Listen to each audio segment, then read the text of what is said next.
Welcome to lowkeypd. In this tutorial, I'm going to show you how to view the comments for the different scenes in your Google Vids projects. So you've got a Google Vids project open in front of you, and some of the scenes, if you're collaborating or maybe you've written a comment to yourself about something to change, some of the scenes may have a comment.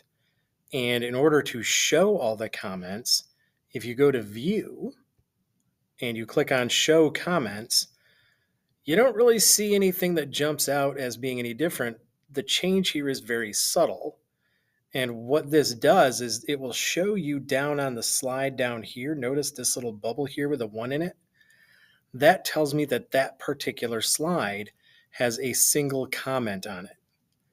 And so that's what showing the comments will do in your scenes down at the bottom. It will show you which scenes have a comment, which may mean you need to go into those scenes, address the comment, make the update, whatever. Don't forget to like and subscribe for more tech tutorials, and you can find my videos on YouTube by searching lowkeypd.